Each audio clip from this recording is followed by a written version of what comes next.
again. We're getting real with Brittany Phelps, talking about her journey in scaling her business, getting up now to 5 locations in a business that often stays very local in what she's building there. We'll be talking specifically about her participation in the EO Accelerator program and all the things that she's gone through as a leader. What is that like? Whether your business is large or small, there's something to learn from the experience of a leader in growing their business.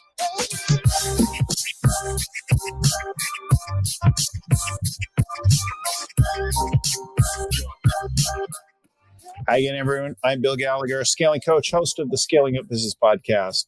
You can find hundreds of episodes like these on leadership and scaling up at our website, scalingcoach.com, iTunes, Stitcher, Spotify, SoundCloud, wherever you go to get your groovy podcast content. We got it there. If we don't have it somewhere, please let us know. We'll get it put there. Scalingcoach.com. Hundreds of shows now and show notes, downloads, special links, all that kind of thing. Scalingcoach.com. These getting real conversations on our show are all about how our leadership has been shaped over time by the growth of the business, the kinds of lucky breaks that we've had, where we've navigated breakdowns and surprises along the way, the things that have frightened us or embarrassed us, the regrets that we've had, and how we're growing and developing as leaders, what we're reaching for. Our episodes are sponsored by the Bay Area Entrepreneurs Organization chapters. They're known as EO commonly, and it's a member-led organization that really provides a place for entrepreneurs to grow, learn, and connect with other entrepreneurs in a peer-led, member-led kind of an organization. I'm proud to have been a member of this group for about 21 years now, with a variety of companies and in different roles in the organization. These members in our local chapters in the Bay Area are then connected to chapters all over the world with over 14,000 members worldwide. So if you want more information about EO, what it's like, whether or not you should join or all that, you'll find that at eonetwork.org. So listening now as we talk with Brittany Phelps about her experience in growing and scaling her business. Welcome to the show, Brittany. Thank you, Bill. So glad to be here. Thanks for joining. So you are in Colorado somewhere, right? I am. I'm in Summit County, Colorado. And with the tan on your face, I'd say you've been skiing or outdoors recently. Skiing and boxing. Nice. I'm jealous of that. I have not skied at all for the last year. I kept thinking I would go, but it was a little complicated with the COVID, and I suppose I could have found a way, but I have been at the beach more than Oh, that's a good trade. It's not a bad, yes. But I do like to mix it up. Like in the winter, do more skiing, in the summer, then spend more time at the beach, but then escape either one, right? Mm-hmm. Like to go in the winter off to Hawaii or something, and then I don't know if there's an equivalent, right? You have to go very far south, get down to Australia or New Zealand to go skiing or something Chile in the summer. Mm-hmm. Yeah, never been. Awesome. So we're going to talk about your business. Let me just tell a little bit about, Thrive Yoga Studios, right, is the business. Yeah. And she's building a franchise group of yoga studios, and you'll speak to that a little bit because so many are very independent or just very regional, and then there have been some national chains, but you're doing yours a little bit differently, which I think is cool. She's a runner, skier, mountain biker, dirt biker, yogi. Loves integrating all of these things together. Started in Crested Butte, Colorado, then moved on to, how do you say that other town? Fruita. Mm-hmm. Fruita, Colorado, and then has grown on to that now, even in College Station, Texas. She works on getting a community and a business that's as representative of the work, and yet it scales, and has this Preneurs Conscious Business Mentorship Program that you'll talk a little bit about. So before we start, what Preneur Conscious Business Mentor, it's a whole mouthful, right? Preneurship. Why'd you start this business? Why this business? What were you doing before? Sure. I had a pretty extensive background in sales and marketing for smaller mountain bike, outdoor adventure, travel and tourism companies. And I was also a yoga instructor. I have been since I was in college. Yeah. And I always knew the benefits of yoga and bringing those principles to the world. And so I had an opportunity to do so, and had an opportunity to kind of test the waters of entrepreneurship. And so I did. Now, what was the impetus, or that was there like a shop came open, or somebody wanted to sell their business, or what created that first moment? Yeah, I'd be happy to share. It's a pretty cool story. So I was working in the mountain bike industry in Fruita, and decided I wanted to do a winter in the mountains. So I moved to Crested Butte, Colorado, and Crested Butte is this amazing mountain town nestled. It's really like 14 miles away from Aspen as the crow flies, but it's really hard to get to otherwise. And there was this great yoga studio that was there. And I fell in love with it. And I spent all of my time going there, and had formed a great relationship with the previous owner. In a side conversation, she just said to me she wanted to move on and try something else. And without even looking at the facts or the figures, I just jumped on it like, oh, I could do this. This could be my chance. So I fell in love with that community. And 8 months later, I had acquired that small business. That's really cool. So the obvious question, what about the last year? What have you done through COVID? How have you dealt with that? Yeah, it's sort of like, what haven't we done to adapt in COVID? We closed. We opened with 20% capacity. We've adapted to 30% capacity with masks. We've taught everything outdoors. We've launched virtual platforms. We have evolved so many times and adapted so many times during 2020. I wouldn't have wanted to be in like a Kundalini class in the last year. No, yeah, it was really odd. Like, the benefits of yoga, the primary benefit is breath work and moving your body in community. And those were two things that were shunned in 2020. So it was a really amazing thing, I think, though, for yoga studios. And it was for us because we had a chance to stop everything and assess what is working, what wasn't working, what do we love, what do we not love. And so we took advantage of that, and we got very organized. We took advantage of resources that were available to us. And, honestly, as a group, we emerged way stronger than I could have even anticipated. It's interesting that because others have gone out of business, right? Some people have thrown in the towel. Some people couldn't. Did you have to do anything? Like, did you get rent relief? Did you get PPP money? Can you do that even with contractor instructors? So we did get PPP money. We got very little, but every little bit helped.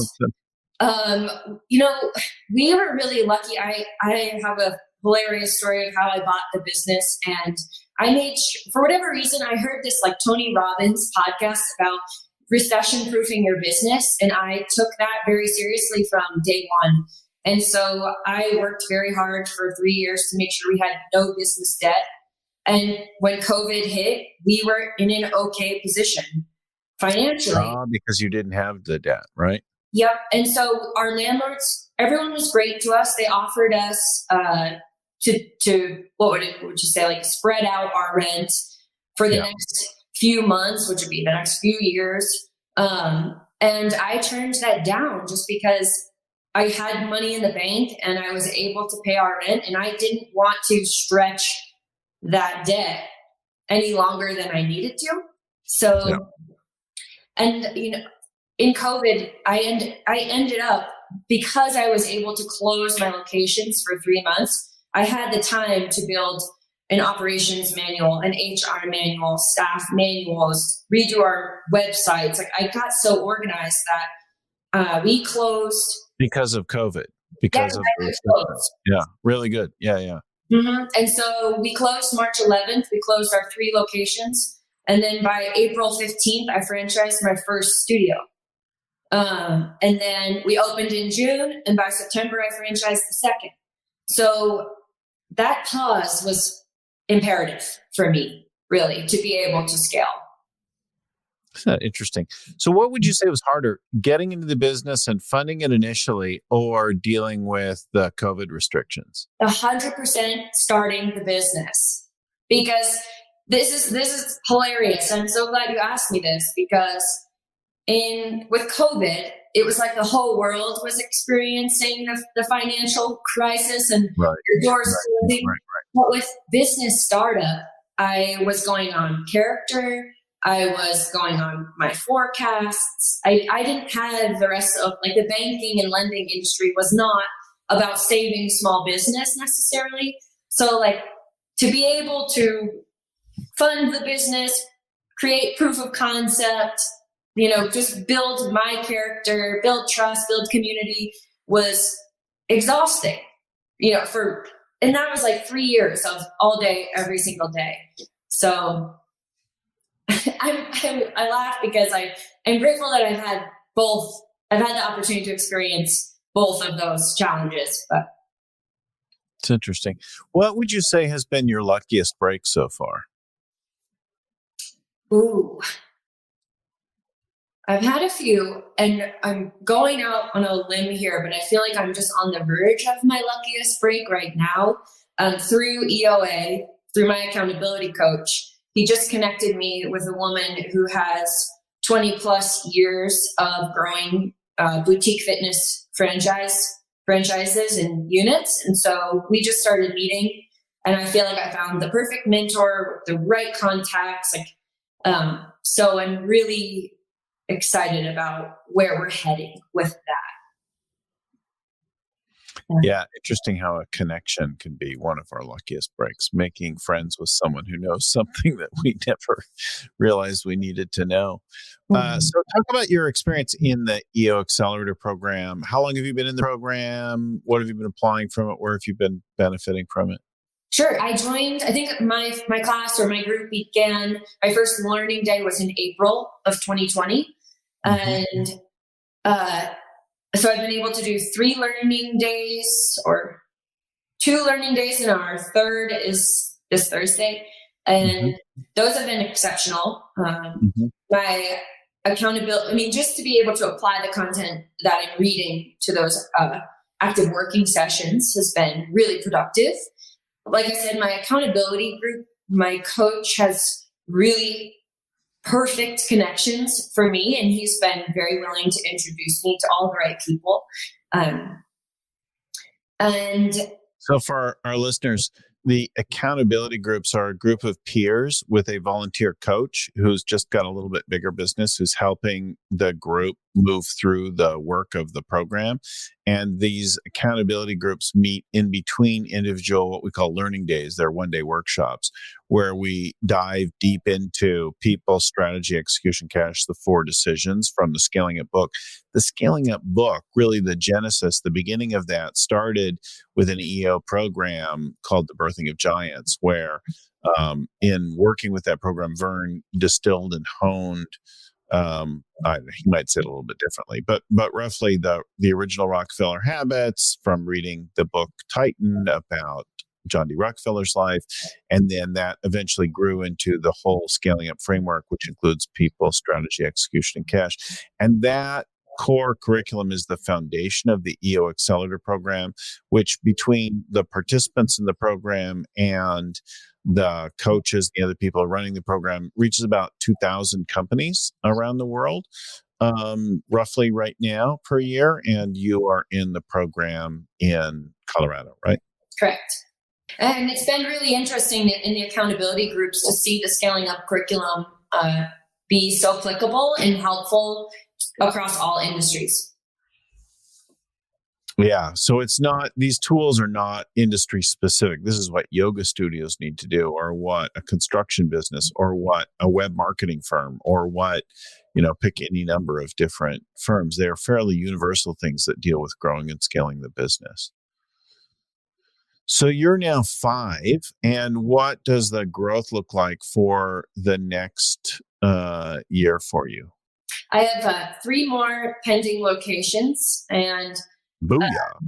Yeah, it's really exciting, and moving more towards urban destinations. Right now, all of my studios are in smaller towns. Yeah. So 3 more locations, which is more than I planned to accomplish as we're moving out of 2020. So I stand to be, what's the word? Like, corrected on what I thought we would accomplish in a year's time. Yeah.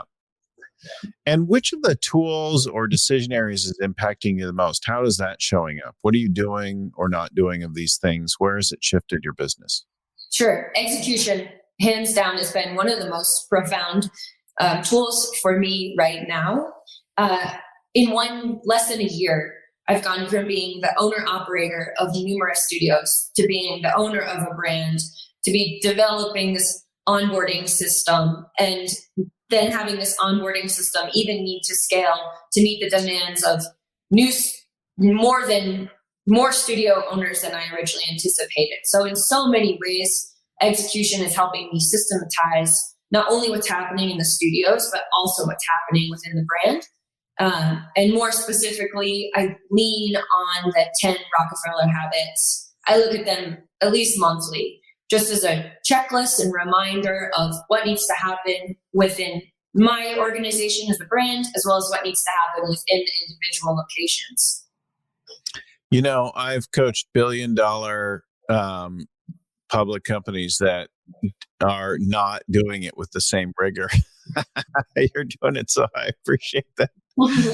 You're digging in deep with it. So you're using the rock habits as your checklist on things. You're implementing the process. You're becoming more of a worker on the business than in the business, and shifting that over time. So you've been in it for about a year now, the Accelerator program? Yep. We're coming back on Execution Day right now in the next quarter as we speak and record this today.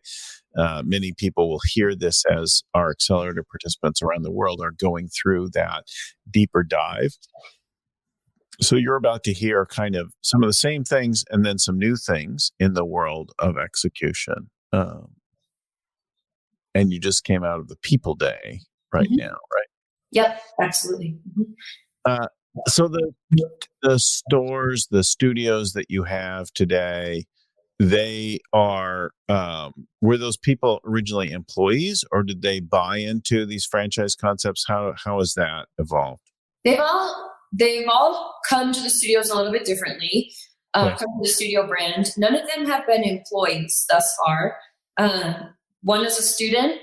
Another one was a partner in the community. Another woman joined from being a part of Prana Preneurs.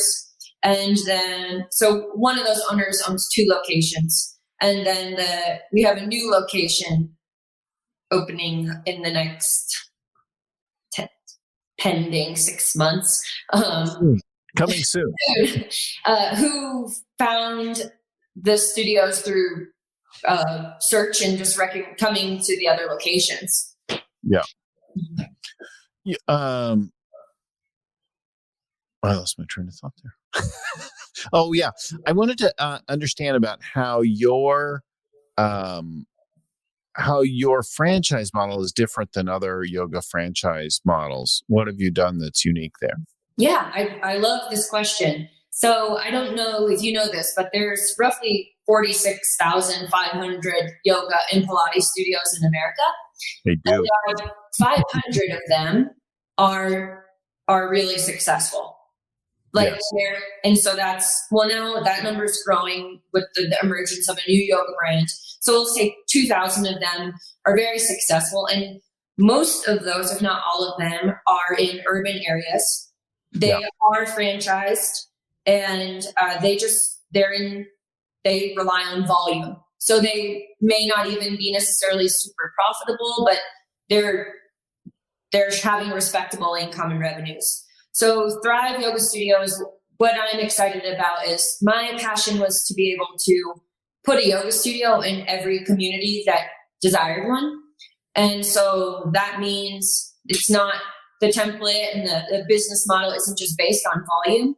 In fact, we can build studios in communities with we factor in about 4 students per class. So we can build a profitable studio in a very small community. So hopefully, because you can do it with fewer people. Yeah. And does that work for the yoga instructors? It still works. Actually, we are very proud that we pay our teachers very well. We don't cap their earnings. So some of our teachers, like in Crested Butte, can earn up to $200 a class. So because they're putting a lot of people in the class. Mm-hmm. Yeah. Yep. And they're developing their following. Now, it seems to me, I don't know your category really well, but a number of the studios really focus on developing the teacher trainings, like getting people to become instructors who may or may not turn it into a business, but develop a level of mastery. Many probably think that they might do that. Is that good or bad? What are your thoughts on that? I think it depends. Both. It's good if you're building a really quality program, and if your end goal is to become more of a school, and you're committing to that continuing education component, where you're not just pumping out teachers with low-level certifications, but instead you're setting your teachers up to be career yoga instructors, which is not a thing right now, but hopefully that becomes a thing in the next few years. Now, you're talking about a Prana Preneur program. Are you also working with them on their business skills? Yes, I am. So when I started, I had 30 subcontractors that were teaching a range from part-time to full-time in my one studio in Crested Butte. And most of them were also artists, massage therapists. I need multiple different types of therapists there. So they had this variety of skill sets, and they just couldn't necessarily pull it all together in a way that could both build value and be sustaining for them as a career. And so I saw all these really talented people, and I got to work with all these really talented people, and I started to kind of build this business training program for yogis and yoga instructors. And then as the years went on, I saw it was an opportunity for me to build a training curriculum for yoga studio owners. And so that's what it's evolved into. It's a conscious business training platform for those that are either already Thrive Yoga owners or are aspiring yoga studio owners. Mm-hmm. Interesting. Do any of the other programs teach the business skills like that, or are they focused just on the yoga skills? Or other yoga studios, or like other the franchise groups that are developing instructors? My understanding is that the ones that we see doing very well do have solid owner training programs, and the ones that do not do very well and are losing locations actively do not have really great business training programs for their owners. Yeah, it's a separate skill, and it may not be the core reason that somebody started a yoga studio in the first place. It might just not be that. That world. So tell me about your biggest mistakes or regret. Is there something that stands out for you? Wow, I really screwed up that, and thank God I'm still here, but if I could go back and do it over, a mistake or regret that you've had so far? Yeah. Can I share a little bit of a backstory about that? Absolutely. Okay, yes. so We love story. When I bought my first studio, I bought it with my tax return. Yeah. I had $10,000, and I convinced the owner to allow me to make her deposits over time so that I could pay down the balance, and then I would pay her a fee every month. And so I bought this business with I started this business with very little money, and I had to account for every single penny every day. And that brought so much unnecessary stress. And I also had some really good employees at the time. And because I was afraid of funding and going to get business loans, I didn't get to keep them.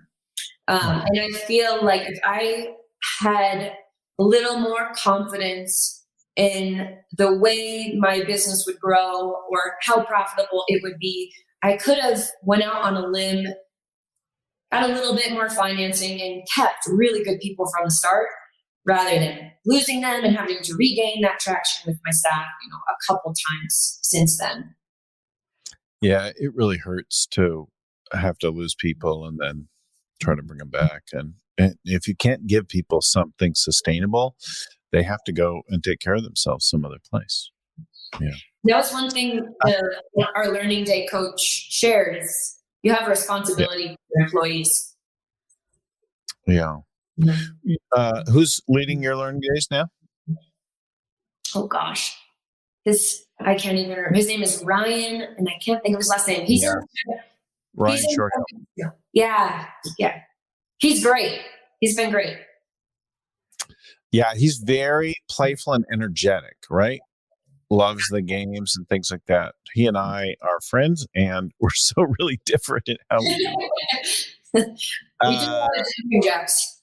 There's more than one way to do it and do it well. So talk to me then about what's your big challenge? What do you really want? If you look way out, do you have a BHAG or something, a mountain you want to conquer? I really do. When I started with EO, I learned about this BHAG, or Big Hairy Audacious Goal. Yeah. And I said I would put a studio in every state. So I wanted 50 studios in the United States. I think that goal seems too small now, in my opinion. And so I'm hoping to see about 100 studios in the next 5 years. And my goal is twofold. It's to grow as big as we can without losing our authenticity, and to reinvent the franchise yoga business, because right now it's pretty looked down upon by the 44,000 other yoga studios that exist in America. So you're out to reinvent that business, the reputation of the business, and create something that still stands. And it's you've moved from 50 to 100, or some number beyond that? I think that I've moved from 50 to 100 just because of what I'm seeing right now and how boutique fitness is exploding. And I just haven't been able to wrap my head around how I will maintain that authenticity and the quality above 100 studios. But I think I'm just missing the people who can show me how to do that. So I'm holding it to 100. You don't have to look at the stats to realize something's going on, because everywhere you look, there's something opening up, whether it's a yoga studio or a spin studio or an Orange Fitness or some other kind of thing like that, right, is popping up everywhere. And these little boutique things where people CrossFit, right, everywhere. People are getting their thing on, and they're focused not on having like everything. Oh, I want the equipment, and then I want the basketball, and then I want the pool and that kind of thing. That old school, like we have everything kind of health club. Now we have these boutique things where you get in, you do your thing, you get out of there. But they do kind of become a lifestyle community center around special interests, right? Absolutely. Of what we're into. It's really cool. So what do you think is your big challenge now in grappling in moving towards that? What's the gap for you as the leader in developing the business? What are you not good at? Where do you need something? Where do you feel like it's a real challenge for you? You'd really like to solve? Like the challenge, right? The challenge I'm sitting with right now is identifying who do I need?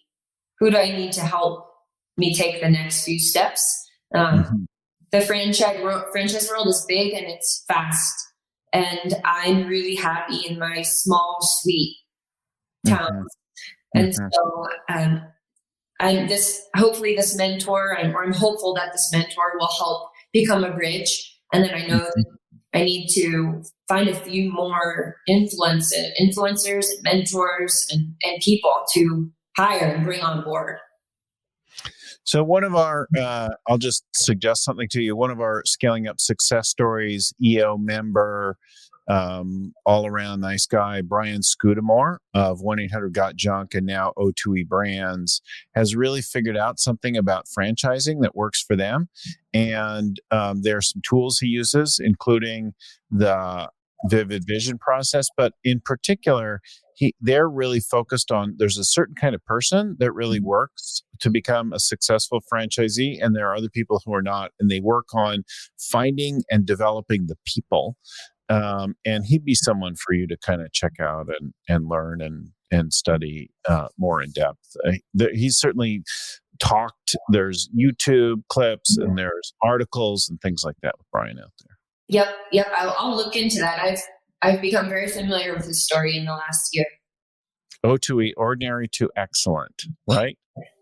Absolutely. Yeah, that's a really awesome story.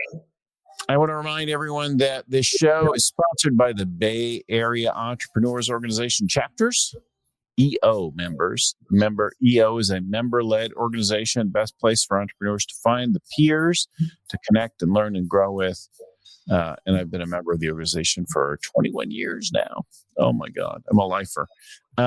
We're in each of our chapters connected to over 14,000 members around the world with access to their connections and their friends. And we have this thing called intimacy where we naturally help each other and are open and connected with each other. It's really remarkable. You meet somebody from Pakistan or from China or from the UK or whatever, and suddenly you have a capable new friend who gets your world and gets who you are. If you want more information about EO, whether it be the Bay Area or somewhere else, visit eonetwork.org and to get more information. I want to give big thanks to Lucy Summers there, helping in the background produce our show, get our guests prepped and scheduled, and our shows distributed and all that kind of thing. If the show is helpful to you, please share it with somebody else so they get some help too. And if you enjoyed it, like it, subscribe to it, give us a review.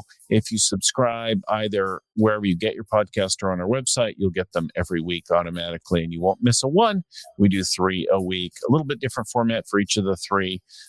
So there's a tip on Tuesday, there's a deep dive, and there on Wednesday, there's a Getting Real show every Sunday. And of course, now we record them live, so you can watch the live streams and get that too on YouTube and Facebook. You can also drop us an email to info@scalingcoach.com if you want to give us some feedback, or connect to anyone, or suggest something or whatever. info@scalingcoach.com is your email. All those episodes and more at scalingcoach.com. Big thanks to Vern Harnish, as we said, author and creator of the Scaling Up Framework. The audio is edited by Albert Burge at Podfly Productions. Our show notes are written up by Ayn Codina and proofread by Tim McGowan. I want to thank Brittany Phelps for joining us today and sharing about your show. If you want to find more information about Brittany, thriveyogastudios.com. thriveyogastudios.com. Learn all about her business. If you're in that business, you're like, oh, I want to have one of those franchises right away. Talk to Brittany. Thanks again, everyone, for listening and watching. Keep scaling up. Bye-bye.